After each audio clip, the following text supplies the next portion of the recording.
Hey guys, my name is Ola Diamonds. I'm the strategist. And I'm just here once again to give you an insight about the EB2-NIW. Remember my last video when I talked about reviewing rejection letters? So today I'm going to be talking about another particular case that went to the AAO and I was reviewed. And again, I'll be breaking them down one by one for you to give you an insight. Remember what I told you?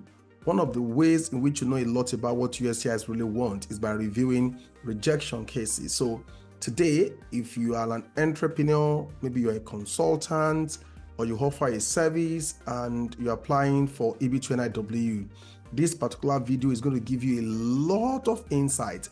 And peradventure, you're even maybe self-employed, or maybe you have other things that you're doing that's related to you offering a particular service.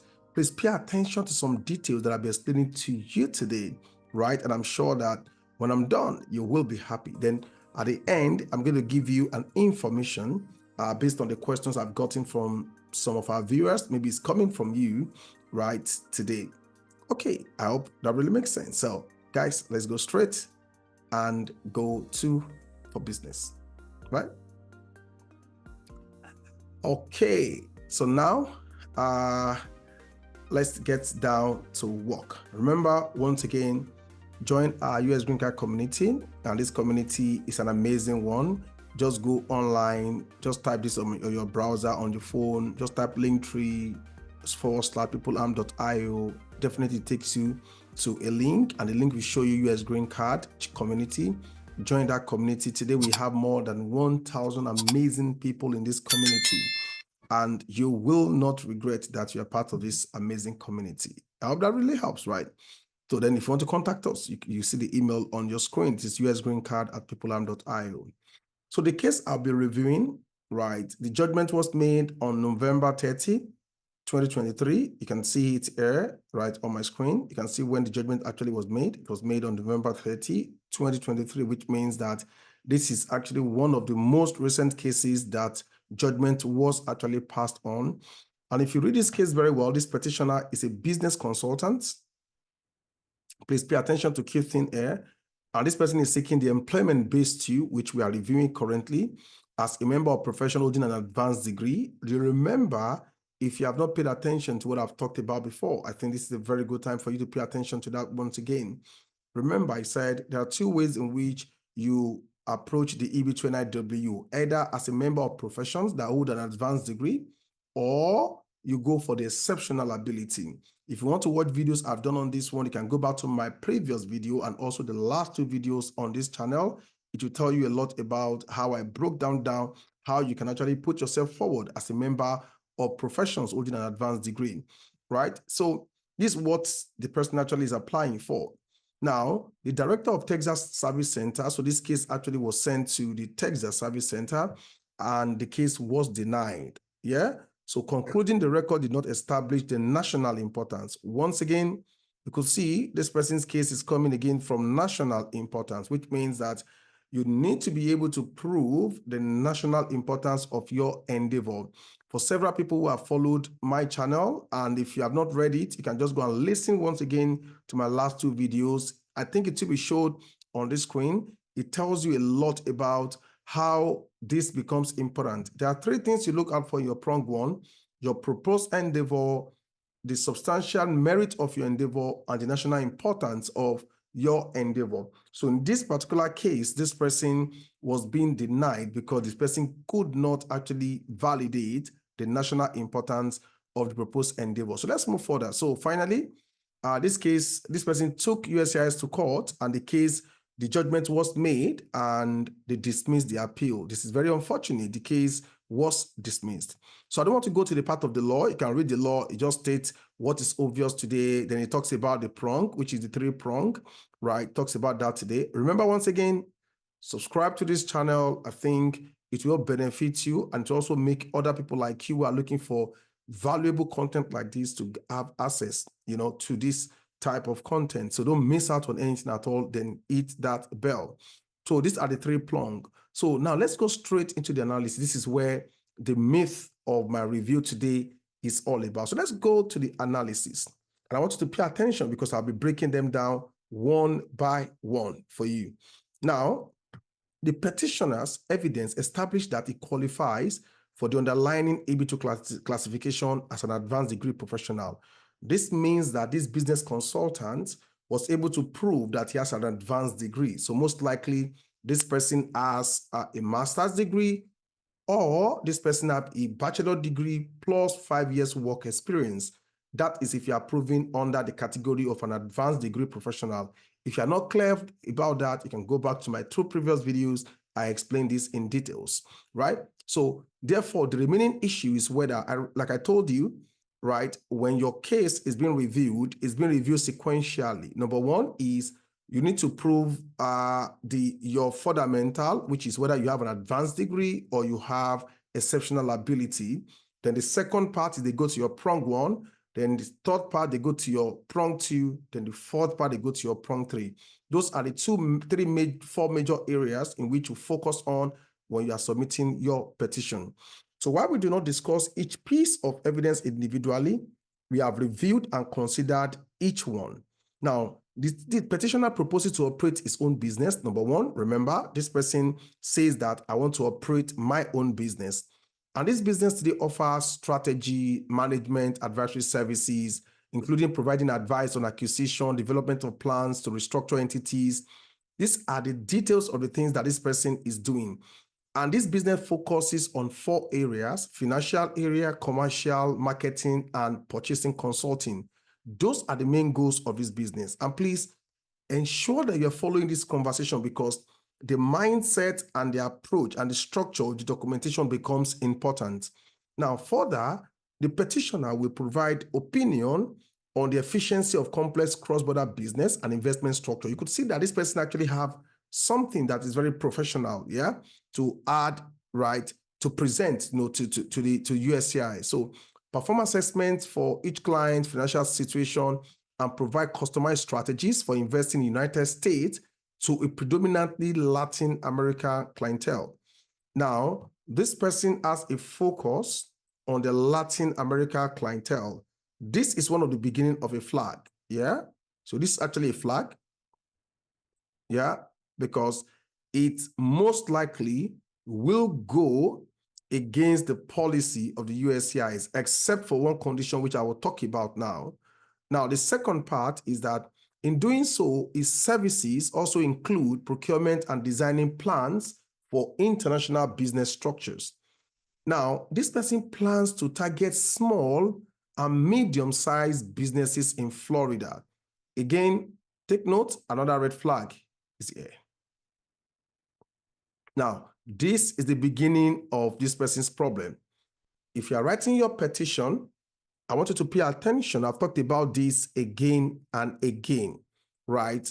Now, the question is that this particular visa is being given based on national interest, not based on geographical interest, not based on regional interest, not based on select group of interest.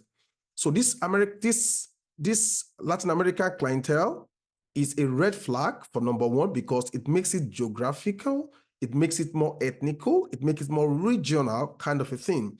And the second one is that this person also is targeting small and medium-sized businesses in Florida, which is also more state-specific, which is not the intent of the EB2-NIW. Now, if you have to focus on a geography, if you have to focus on a particular ethnic minority, if you have to focus on specific region, then from the USCIS policy, the question is, are those areas part of the economically depressed areas? Now, if the area you are focused on, if that area is an economically depressed area, then you have a case, because the United States as a whole is of national interest, United States, to make sure that economically depressed area get the right attention from the US government, okay, at the national level. So that is the only condition that you can mention region in your application. So let's go further. Now, let's go to the first prong. This is the first prong that this person is proving. Now, the first prong, substantial merit and national importance, focuses on the specific endeavor the individual proposes to undertake. Remember, that is the intent of the fourth prong. In determining it, this is a valued tip I want you to keep in mind. USCIS has given us something solid here, which is a wonderful tip. Please keep this tip in mind because this tip becomes key for you. Now look at it.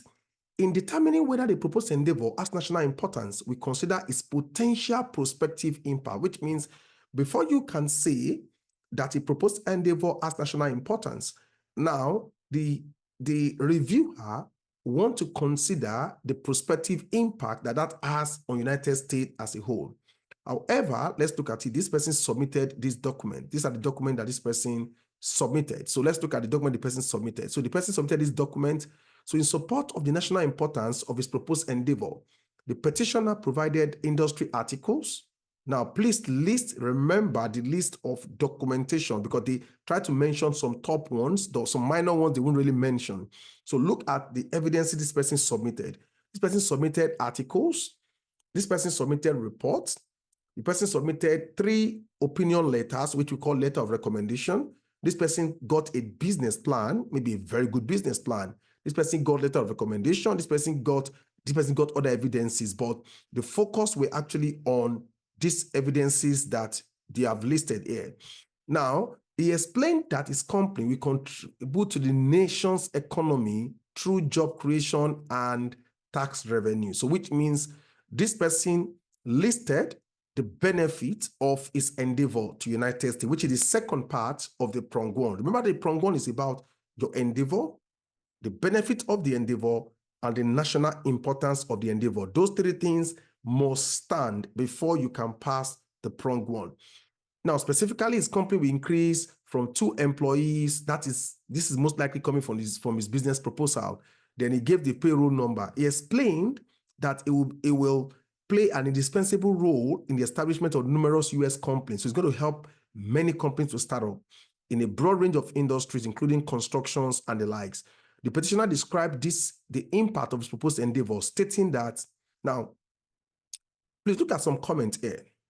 So when this was being written, right, from this judgment, there were some comments that were put underneath here. I want you to look at this comment here. This comment becomes important, and I want to read this comment to you. Reading this comment will give you detailed insight why this guy was rejected. Let me explain them to you. Number 1, the petitioner stated on his Form I-140 that his proposed job title is business consultant. Remember, when you write your petition letter, you have a form that you fill, which is called the Form I-140. The person put his title there as business consultant. That is a clue number 1. In response to the director's request for evidence, so when they requested for evidence and this person was responding, the petitioner refers to himself as a business management specialist. You could see this is like a proposed endeavor too. You see the problem, right? There's now a conflict between what you said you were in your I-140 and what you said you are in your RFE. They conflict each other. While one of the 3 advisory opinions called the petitioner general and operations manager. So you could see, now, when this person got letter from expert, the expert called this person general and operations manager. This person in I-140 calls himself business consultant. And when the person was responding to an RFE, this person called himself business management specialist. You could argue that the business consultant and the business management specialist, they look alike. But for USCIS, this is a confusion, you could see. So which means that one clue I want you to take note here is that be consistent. Your I-140, your petition letter, and if there's a request for evidence, do not contradict yourself. When you contradict yourself, then it means that you are trying to shift the goalpost while your application is on, which lead most times, it actually leads into rejection of your application. So I hope this really helps, right? This particular part is a major part of this application. So this person explains substantial merit. Now, this is the part of the USCIS judgment. Now, let's read this judgment. This judgment is what tells you how USCIS really think. So pay attention to this part. Now, look at it. So it says that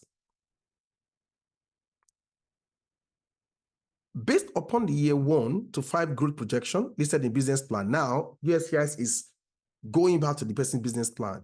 We conclude that the proposed endeavor does not appear to operate on a scale rising to the national level of importance. So they're saying the proposed endeavor does not get to that level where we can say it has national importance.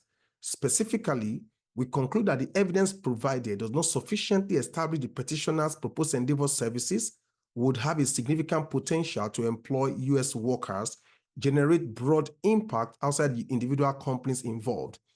I've explained this several times to several people and say, when you are putting your petition together, do not spend too much period of time in talking about how your role benefits one company or the other.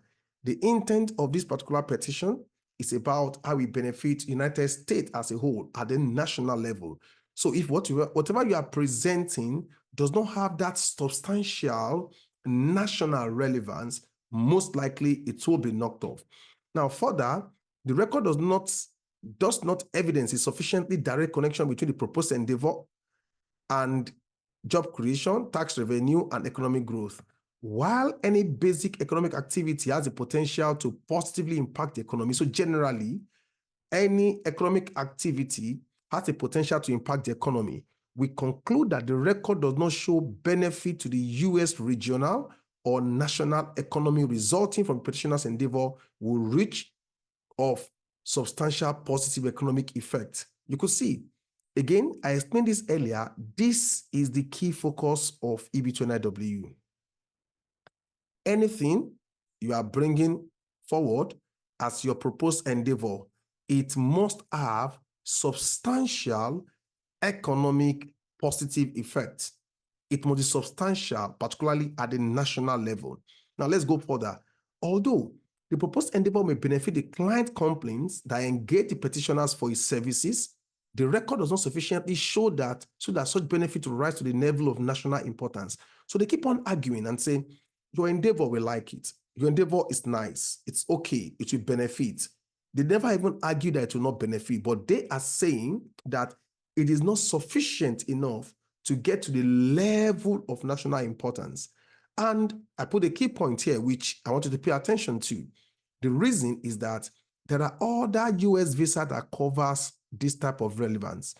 If today you're a business consultant and you can offer benefit to several companies, we have the O visa there. You can easily go for your O visa and apply for your O visa, which allows you as a professional to come to the United States and be able to offer your services to other companies. But if it is EB2-NIW, it's not just you being an entrepreneur. It is for you to come for something that has national importance to the United States. I will keep on hammering this because I've seen a lot of denial. I've seen a lot of RFEs. It is based on you clarifying the national importance of your proposed endeavor. And sometimes, which is a watch out area, that is why you need to be very careful when you are submitting your first petition letter. Sometimes, if you submit a petition letter and you have wrongly stated your proposed endeavor, now, when somebody picks that up and this person wants to help you to respond to your RFE, it becomes a bit hard, as you have seen above, because you have stated your proposed endeavor in a particular way. Now, when somebody wants to respond to your RFE, you restrict this person to be able to express and being able to define your proposed endeavor in the right way. It might look like you are shifting the ground from your previous proposed endeavor to another proposed endeavor because the USCIS requested for more evidence. So be careful when you are putting your petition together the first time. Now, and I'll just tell you once again, if you need our service at any time and you feel like we can be of use to you, right? We can be of benefit to you. I want you to feel free to reach out to us at any time. Our email address is usgreencard@peopleamp.io, or join our community and get all your questions answered. So let's go further here. So look at it. Now, they went further to say that it has not explained how these benefits would reach past the individual parties involved. So they believe that, yes, your proposed endeavor is accepted. Your proposed endeavor has some benefit. However, your proposed endeavor does not get to that point where it will benefit us at the national level. Now, the AAO now gave us a tip here. And this tip is extremely very interesting. So let's go to this tip. Now, this is actually where I pick some of my learning from. Now, read it, this part. Now, look at it. In determining the national importance, so for anybody here, you are putting your petition together, or somebody somewhere, maybe a lawyer somewhere, because a lawyer is writing for you does not mean that whatever the lawyer is writing for you is going to meet the intent of the USCIS. So you need to have this understanding. In determining the national importance, the relevant question is not the importance of the industry or the profession, right, in which the individual will work. Now, that is where benefit comes to play. That is substantial merit. Now, when we are talking about the national importance, look at it. We focus on the specific endeavor that the foreign national proposes to undertake. So this individual, this is where I'm actually going. And I want to link it to anybody also who you are not even a consultant, but you are trying to apply. Maybe you are trying to make your role generic. Now, you calling yourself a business consultant is ambiguous, and you'll see that here. Why we agree that business consulting, small businesses, FDI, and trade are important. Such evidence does not necessarily establish national importance of the specific proposed endeavor. Now, you need to make sure that your proposed endeavor is streamlined and is specific to a particular area under a profession. Do not just go and apply for USCIS and say, I'm a mechanical engineer. That is so broad. Don't just go there and say you're a medical doctor. Also, that is so broad. Try to make sure that you pick a specialty, right, under a broad area that gives you a specific endeavor in which you are focusing on. That is why you need to do due diligence, to do a lot of research to understand. You don't just take your profile, take your documentation and just go there and submit that. You need to make sure you focus and spend some time to understand the specific endeavor that is niche under the umbrella of your profession. That is going to really help you to move further. So let's go here. So before the acknowledge the wide applicability of business consulting services to many industries within the government and the private sector, as well as the size and economic worth of this industry, although the petitioner may tailor or customize his services to individual clients, he has not demonstrated how his proposed endeavor is better, different, or cost less than the other business consulting services already available in the United States. So his offering, his business plan is not unique. It's just generic. It's very broad. It covers several areas. Because of that, the USCIS could not really understand how this can actually have benefit at the national level. So the general need and the applicability of business consulting services is not necessarily sufficient to establish the national importance, right? Would that really make sense, right? So let's go to last two parts of this. Then we are done. Then I will tell you what you should look forward to. Now look at it. Now, there's something you must not do, particularly as the labor certification process specifically designed to address the demand for and shortages of workers in the United States. Let me tell you, do not use labor shortages as a justification for your proposed endeavor, particularly in terms of your substantial merit. There is a process for that. There is the labor certification route that employers go through to fill labor shortages for United States. Do not say, oh, for this my field, there are actually demand for talent in that my field. If you put it in your EB2-NIW, I can assure you that you're most likely going to get an RFE or close to a denier if you put that, because this conversation is part of the matter of dinosaur. It's not something that is subjective. It's something that is clearly written in that judgment of the matter of dinosaur. If you have not read that document, I recommend you can go back and read that document to pick a lot of insight on the three prongs that was well explained in that particular document. Now, let me not give you the USCIS tips. Just let's give us some tips here for national importance. He said, however, the petitioner has not provided a sufficiently direct connection between his proposed endeavor and any national initiatives. One of the ways, this is the key point. This is a key point here today. This is a key point, which I want you to keep in mind. For you to demonstrate national importance, you need to be able to link your proposed endeavor with national initiative. Let me give an example.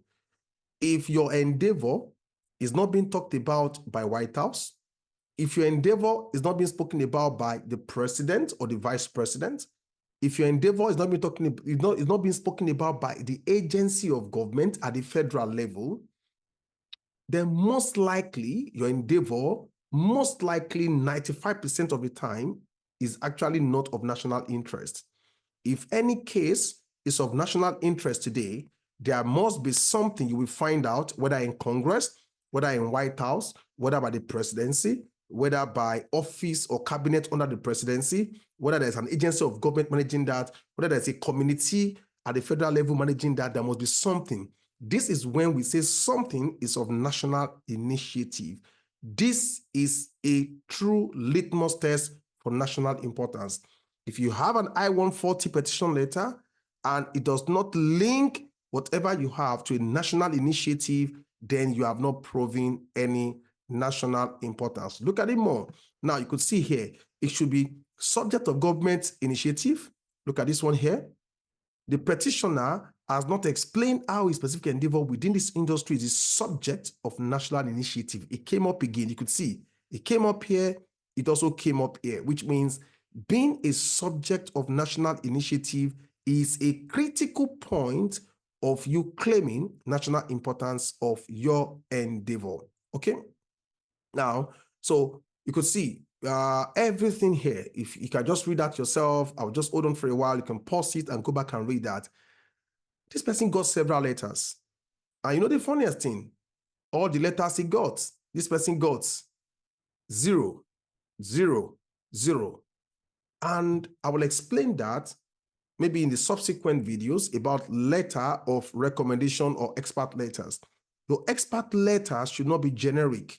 Your expert letter should be able to state tangibly the impact of your endeavor, what you also have done, and also the national relevance of your proposed endeavor. Now, unfortunately, all the letters that this person submitted did not state anything like that. So because of that, those letters are as good as any letter actually was not written at all. So you could see. So let me just clear this one off the screen. Then, okay. So now, USCIS tips for expert letter of recommendation, they give it here. However, for example, they said we will reject an opinion or give it less weight if it is not in accord with other information in the record, which means if you get a letter from an expert, it is not an evidence in its own. In fact, USCIS is very clear on that the probative value of an opinion letter is very low if it does not link to the cover letter. You can see that here. So let me show you that here. You can see that here. Therefore, we conclude that the letters are of little probative value, which means it does not lack it lacks substance for them to be able to use that to validate what is being written in the record, because there's no resonance between the letter and what the person is positioning himself or herself for. So the support letter authors do not demonstrate detailed knowledge of the proposed endeavor or explain why it is of national importance, which means this is what you are meant to score when you are writing your letter. And if you don't do that, what happens is that you are just going to struggle. You're going to struggle in getting your application through. So remember, once again, I want you to please go to our page, subscribe to our page, and don't miss anything out. So if you fail Prong 1, and this is the conclusion. The conclusion here is that if you fail in Prong 1, forget about it. Look at it here. The evidence does establish the national importance of the proposed endeavor. Therefore, the petitioner has not demonstrated eligibility for national interest waiver. Yeah. Further analysis of eligibility under the remaining prong outlined in thereafter will serve no meaningful purpose. So which means that if you fail in the prong 1, particularly on the part of the national importance, then your subsequent documentation, I got 20 awards, I got 10 awards, I have 20 degrees, I have 10 degrees, oh, I've gotten a high salary, no matter any other thing that you write afterwards. If you miss out on national importance, then there's no conversation, because this is the bedrock on which the EB2-NIW application actually stands on. Therefore, what happened? This case, the appeal was dismissed, which means the person took USCIS to the AO. Hey, you look at the case and feels like, guy, you don't have a case here, and they struck the case off. I want to remind you once again, subscribe to this channel, hit that bell, don't miss out on any content here.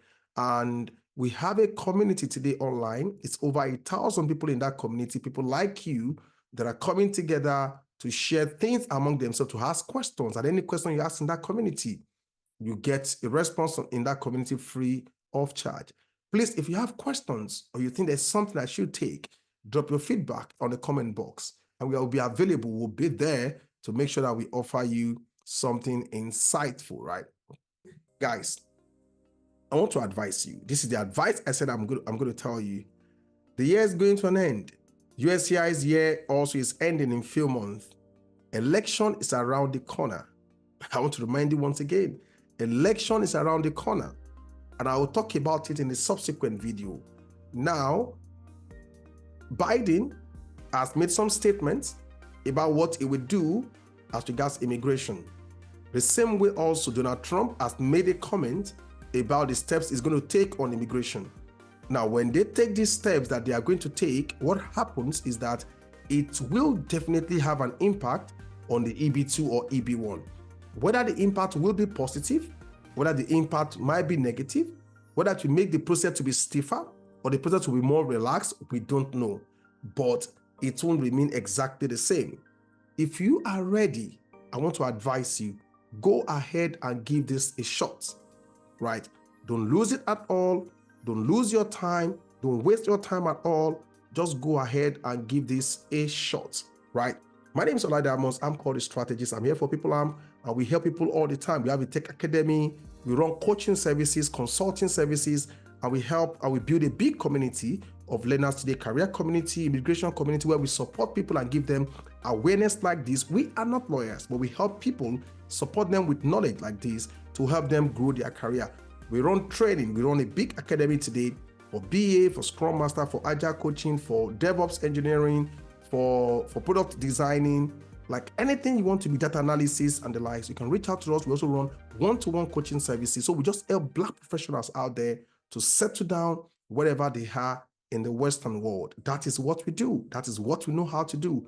And we do that on a large scale. And we just also come here to share from our wealth of experiences, where we failed, where we've succeeded, and also what we have learned from people who have failed and also we have failed forward. So, and your case might also be one of those. We can't wait for your good news as you make progress in your career and also in life. Guys, thank you very much. Have a lovely day. Bye. Peace out.